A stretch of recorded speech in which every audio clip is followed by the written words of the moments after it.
दोस्तों नमस्कार। आप लोगों के लगातार कमेंट आ रहे थे कि सर टेम्परेचर नॉर्मल है, उसके बावजूद खाना पीना नहीं कर रही है, बीमार है और पशु चिकित्सक को दिखा दिया जाता है कई बार, उसके बावजूद आराम नहीं मिलता है। तो भाई नॉर्मल टेम्परेचर पर और ऐसा कौन सा फंडा है, ऐसे कौन से वो स्टेप्स हैं जो लेकर के और कंप्लीटली ठीक किया जा सकता है। कई बार क्या होता है, नॉर्मल टेम्परेचर पर एक विशेष इंडिकेशन मिल जाता है किसी ना किसी बीमारी का। तो वो जो इंडिकेशन अगर आपको मिल गया है कि ये फला बीमारी के लक्षण आ गए हैं, तो वहां चले जाइए आप डायरेक्ट। वहां फिर आप नॉर्मल ट्रीटमेंट करने की आवश्यकता नहीं है, उस बीमारी पे चले जाइए और उस बीमारी का सुपर ट्रीटमेंट किया जाएगा तो बिल्कुल ठीक हो जाएगी। और यही बीमारी के सुपर ट्रीटमेंट आप सभी को पता है हमारे ऑनलाइन सेशन में हम लेते हैं। और ये ऑनलाइन सेशन शुरू हो गया है इस महीने की 21 तारीख से। अगर आप ज्वाइन करना चाहते हैं तो भाई रामावत एनिमल ऐप पर चले जाइए। 21 तारीख से ही सेशन शुरू हो रहा है, जिसमें ऑल ओवर जानकारियों को डिटेल से समाहित किया जाता है। ठीक है, 1 महीने के लिए सेशन शुरू हो गया है, तो वहां आप चले जाइए और वहां डेमो क्लासेस भी है, सब कुछ देख करके आप ज्वाइन कर सकते हैं। तो अब बात मैं करता हूं कि जब चलिए सुपर को आपने पहचान लिया, एक बीमारी के लक्षण को आपने पहचान लिया, तो आप उधर चले जाएंगे और उसका सुपर इलाज करेंगे और ठीक हो जाएगी। लेकिन कई बार स्थितियां ऐसी आती है कि साहब लक्षण भी पहचान में नहीं आ रहा है, अब करें क्या। और नॉर्मल टेम्परेचर, खाना पीना बंद है, 2 दिन से बंद, 3 दिन से बंद। ऐसी कंडीशन में कई बार क्या होता है कि जब जुगाली नहीं होती है ना, तो गोबर भी थोड़ा कम हो जाता है और मिल्क प्रोडक्शन तो कम होना ही होना है। तो सारी चिंताएं चारों तरफ घेर लेती है। तो ऐसी कंडीशन में करना क्या चाहिए? तो देखिए, ऐसी कंडीशन में जो 3 स्टेप लिए जाते हैं, उनमें से जो पहला स्टेप है, पहला और प्रमुख स्टेप इसको मैं कहूंगा, और इस स्टेप का नाम है डिवॉर्मिंग।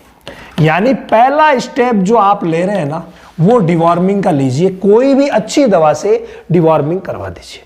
कई बार किसी पशु की डिवॉर्मिंग करवाई हुई होती है, तो मान लीजिए 15-20 दिन पहले डिवॉर्मिंग करवाई हुई है, तो अब क्या करें? तो ऐसी स्थिति में आप लक्षण देखिए, क्या वॉर्म्स के सिम्टम आ रहे हैं?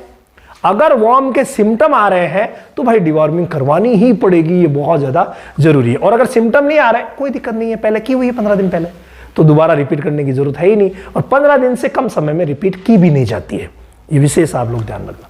इसके बाद सेकंड जो स्टेप लिया जाता है वो है कि साहब ऐसी कोई गोली दे दी जाए, डाइजेस्टिव चीजें दी जाए। अब डाइजेस्टिव चीजें क्या देंगे आप? ये आपके पास बहुत सारे ऑप्शन रहते हैं डाइजेस्टिव कोई भी चीज देने के, है ना। तो वो डाइजेशन को प्रॉपर करने के लिए डाइजेस्टिव टॉनिक मान लीजिए, डाइजेस्टिव पाउडर मान लीजिए, डाइजेस्टिव बोलस मान लीजिए, कोई सी भी चीजें दे दीजिए। यहां जब भी डिवॉर्मिंग की जाती है ना, तो लिवर टॉनिक जरूर दिया जाता है। लेकिन अब बीमार है तो लिवर टॉनिक वैसे भी डिवॉर्मिंग के 2 दिन बाद शुरू होता है, तो यहां इलाज का हिस्सा उसे नहीं बनाएंगे, बाद में दिया जा सकता है। तो डाइजेस्टिव टॉनिक्स जो है, डाइजेस्टिव बोलस जो है, वो देनी जरूरी होती है। और ऐसी कंडीशन में आपको मार्केट में 2 प्रकार की बोलस मिलेगी। एक बोलस होती है जो पेट के अंदर जो कचरा पड़ा है उसको डाइजेशन करे, और एक होती है जो पेट को घुमाने का काम करती है। तो ये दोनों प्रकार की गोलियां आप इस्तेमाल कर सकते हैं। तो दोनों का साथ इस्तेमाल होता है तो रिजल्ट भी बेटर मिलता है। और हमारे यहां पर दोनों के साथ को करके एक गोली मिलती है जिसका नाम है एसएनएलाइफोर्ट। भाई ये क्या करती है? एसएनएलाइफोर्ट जो है पेट को घुमाने का भी काम करेगी और अंदर पाचन का भी काम करेगी। तो ये दोनों वर्क कर देती है। अगर ये नहीं मिले, हालांकि हमारे रामावत एनिमल ऐप पर ये उपलब्ध है, लेकिन अगर नहीं मिले मान लीजिए, तो इसकी जगह 2 प्रकार की गोलियां आपको इस्तेमाल करनी है। कौन सी? एक बायोबूस्ट या वोकाजिस्ट नाम से जो गोलियां आती है, वो क्या करेगी? अंदर जो डाइजेशन है उसको प्रॉपर करेगी। और एक रूमन एफएस या रूमन टास के नाम से गोलियां आती है, पाउडर भी आता है, वो क्या करेगा? वो पेट को घुमाने का काम करेगा। तो भाई इन दोनों का कॉम्बिनेशन अगर दिया जाए दोनों को साथ, तो यहां बहुत गजब का रिजल्ट मिल जाएगा। तो 2 स्टेप ये पूरे हो गए। लेकिन हाँ, अगर कोई भाई कहे नहीं सर मैं इंजेक्शन लगवाना चाहता हूं, तो ऐसी कंडीशन में कौन कौन से इंजेक्शन लगवाएं? तो इंजेक्शन का जहां पर भी नाम आता है, भाई पशु चिकित्सक की सलाह से ही लगवाना है, ये विशेष ध्यान रखिएगा। ऐसे इंजेक्शन आपको अपने मन से नहीं लगवाने हैं, ये विशेष ध्यान रखिए। हाँ, जानकारी देना हमारा फर्ज है, आप लोगों ने पूछा है तो जानकारी के लिए बता दूं कि तीसरा जो स्टेप लिया गया है, उस तीसरे स्टेप में नंबर 1 जो चीज आती है वो है टेम्परेचर नॉर्मल है, फिर भी एक हल्का सा एंटीबायोटिक साथ में यूज किया जाता है। अब हल्का किसे कहेंगे साहब? हल्का वो होगा जो ज्यादा डाइजेशन को, ज्यादा माइक्रोफ्लोरा को डिस्टर्ब भी ना करता हो, वो लगाते। उनमें सेफेलोस्पोरिन ग्रुप का लें तो नॉर्मल जो इंटासेप आता है 3 और 4, उसको लिया जा सकता है।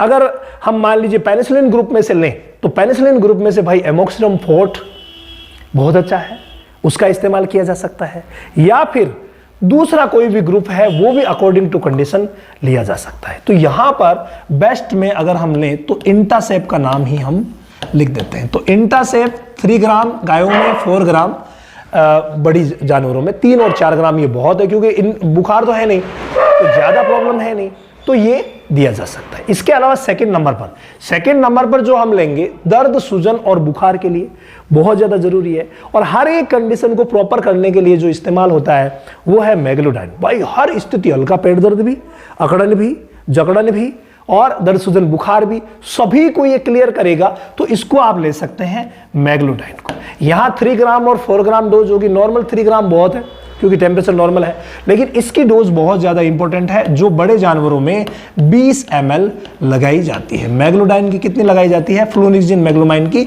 20 ml। इसको IV या IM लगाया जा सकता है, तो इसको भी IM लगाना होता है, यानी दोनों इंट्रामस्कुलर, जनरल ट्रीटमेंट में यही होगा, इंट्रामस्कुलर लगेंगे। इसके अलावा बी कॉम्प्लेक्स, जी हाँ, तीसरे नंबर पर है बेलामिल। ये जो ऐसी कंडीशन में जब नॉर्मल टेम्परेचर है और इलाज होता है तो बेलामिल सबसे श्रेष्ठ है। क्यों? क्योंकि इसमें लिवर एक्सट्रैक्ट है, और लिवर एक्सट्रैक्ट होने की वजह से भूख में ये बहुत अच्छा वर्क करता है। तो ऐसी कंडीशन में कौन सा आएगा? वो आएगा बेलामिल। बेलामिल मात्र 10 ml इस इलाज के साथ लगाया जाता है। ये इलाज 2 दिन या 3 दिन रिपीट करवा सकते हैं, वो पशु चिकित्सक पर तय करता है कि कितने दिन लगाना है, क्या स्थिति है उसके हिसाब से। तो ये 10 ml इंट्रामस्कुलर हो गया। और अब इन साथ कई बार क्या होता है, कई प्रकार के हिस्टामिन सीक्रेट हो जाते हैं, तो इनके साथ CPM भी जरूरी है। तो चौथे नंबर पर जो चीज आई है उसका नाम है इंजेक्शन CPM, यानी कि जीट लिख देता हूं ब्रांड नेम, ये अच्छा है ओलंपिक का। तो जीट आप 10 ml इस्तेमाल करवा सकते हैं। तो ये 4 वो इंजेक्शन है जिनका इस्तेमाल जनरली करवा करके बेटर रिजल्ट लिया जा सकता है। शुरुआत के दोनों स्टेप और तीसरा स्टेप, ये भाई ये तीनों स्टेप जो है वो नॉर्मल टेम्परेचर में बहुत अच्छा वर्क कर रहे हैं। किसी भी स्टेप को अगर आपने मिस कर दिया तो रिजल्ट नहीं मिलेगा।